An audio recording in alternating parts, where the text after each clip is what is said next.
पुर्तगाल में भाई आपको बड़े बड़े फाइन्स अब आने वाले हैं 2025 के अंदर। किन लोगों को वो फाइन्स आएंगे, आपने क्या गलतियां जो आपने वो अवॉइड करनी है, वरना आपको फाइन्स आएंगे और आपको वो पे करने पड़ेंगे।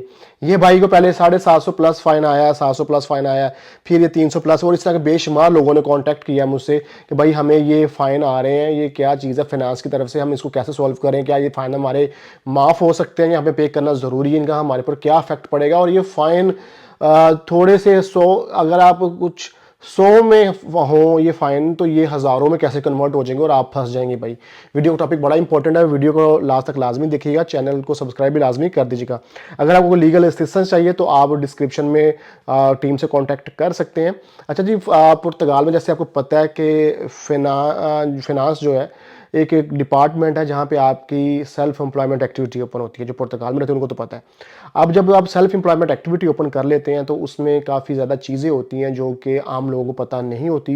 मोस्टली लोग, ये जो एजेंट्स हैं या जो देसी अकाउंटेंट बने हुए हैं हजरात, वो उनको सिर्फ सैलरी स्लिप्स बनानी आती है और उनको ये नहीं पता कि पीछे भाई और क्या चीज़ है। ये अकाउंटेंसी जो होती है, ये आप का जो सर्टिफाइड अकाउंटेंट होता है वही कर पाता है, जिसके पास अकाउंटेंसी का लाइसेंस होता है और उनकी स्पेशल आईडी होती है। कुछ ऐसी चीज़ें होती हैं जो हम अपनी आईडी को जब लॉगिन करते हैं फाइनेंस को, तो हम वो चीज़ों की एक्सेस नहीं कर पाते, लेकिन जो अकाउंटेंट होते हैं उनके पास से एक्सेस होती है उन सब चीज़ों की, तो वो वहाँ से वो आपकी चीज़ें सॉल्व करते हैं, वो अकाउंटेंसी को मैनेज करते हैं। तो भाई सीन ऐसा है कि भाई बहुत से लोग ऐसे हैं जिन्होंने अपनी एक्टिविटीज़ ओपन करवाई हुई थी। अब जो अनप्रोफेशनल, जो देसी जो अकाउंटेंट हैं, अब उनको ये नहीं पता कि भाई वैट वाली एक्टिविटी को कैसे मेंटेन करना है और वैट फ्री वाली एक्टिविटी को कैसे मेंटेन करना है। बेसिकली वैट फ्री वाली जो एक्टिविटी होती है वो ज़्यादा इजी होती है मैनेज करना, और वैट वाली के बहुत सारी डिफिकल्टीज ब्रेक पॉइंट होते हैं बीच में जो आपको देखने पड़ते हैं। तो भाई सीन ऐसा है कि अगर ये भाई हैं, अब इनका जो इनको फ़ाइन आए हैं, सबसे पहले बताइए फ़ाइन आते क्यों हैं।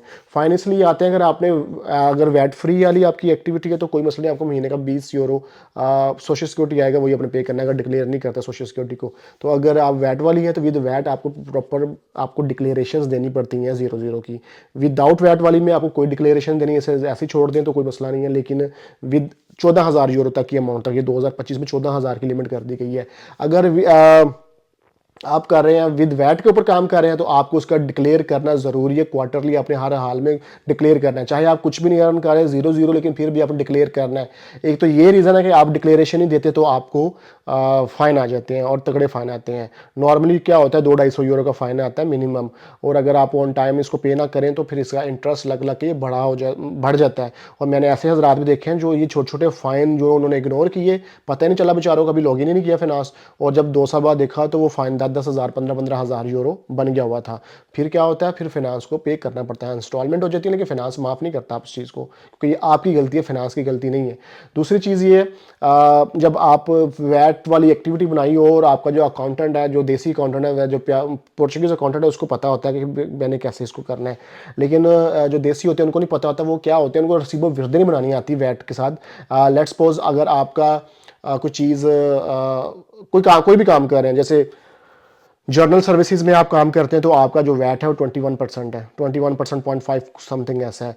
कुछ ऐसे जो फूड रिलेटेड काम है वहाँ 6% है। ट्रांसपोर्टेशन का जो काम है उसमें 6% वैट है। तो वैट के स्लैब्स हैं कि ये वाले काम का इतने % आपको वैट पे करना है, तो उसमें वो ना भाई साहब जो है वो गलती कर देते हैं।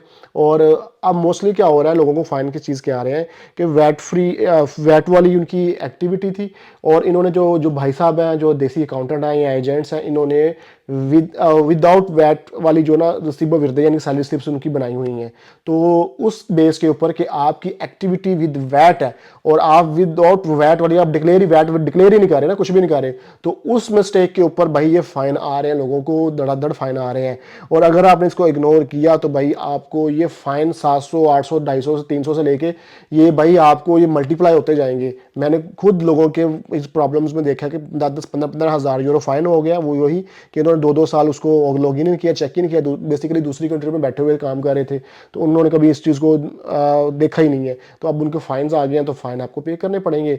इसका बेहतरीन हल क्या है, इसका सोल्यूशन क्या है, आप प्रोफेशनल अकाउंटेंट के पास जाएं, उसको कहें जाके भाई हमारी प्रॉब्लम सॉल्व करो। नॉर्मली क्या होता है कि वो आपकी या तो जो रिसीवर विरदे होंगी उनको करेक्ट करेंगे, वैट को डिक्लेयर करेंगे, और फिर 50% चांसेस है कि आपका जो फाइन है ये आपका माफ़ हो जाएगा।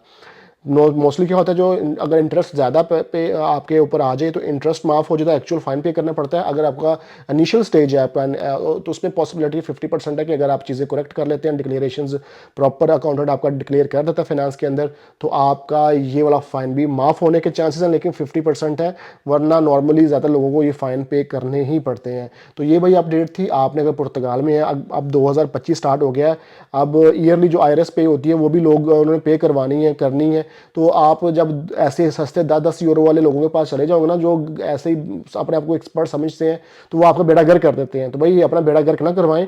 10 यूरो की पे करके सस्ते में काम करवा के बाद में अपने 1000 2-2 हज़ार यूरो फाइन पे करें, तो भाई पहले ही 50 यूरो लेता है अकाउंटेंट, जो प्रोफेशनल अकाउंटेंट होता है।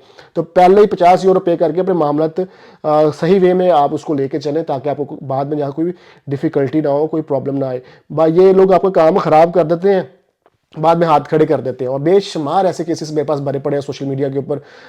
अभी मैं ट्रैवलिंग पे था तो काफ़ी चीज़ें, अभी मैं फिनलैंड में मौजूद हूँ, थोड़ी तबीयत अपसेट थी तो इसलिए सोशल मीडिया पे थोड़ा आउट रहा हूँ, लेकिन ये बड़ी इंपॉर्टेंट इन्फॉर्मेशन आपको शेयर करनी थी। अभी भी तबीयत स्टेबल नहीं है, लेकिन फिर भी बहुत से लोगों ने मैसेज किया, एक भाई ने मैसेज किया है, 2-4 और लोग थे इंस्टाग्राम में मैसेज कर रहे थे, सेम प्रॉब्लम है। तो मैं सोचा कि मैं एक वीडियो बना के आपको एक डिलीवर कर दूँ, भाई ये प्रॉब्लम्स है, उसको सोल्यूशन ये है कि आप पोर्चुगीज़ अकाउंटेंट के पास जाएं और इसको सॉल्व करवाएं। उम्मीद करता हूं कि आपकी इस वीडियो से काफ़ी हेल्प हुई होगी। वीडियो को लाइक शेयर कमेंट लाजमी कर दे करें, आपके कमेंट करने से मेरी हौसला अफजाई होती है। मिलते हैं नेक्स्ट वीडियो में एक नए टॉपिक के साथ जी। अल्लाह हाफिज़।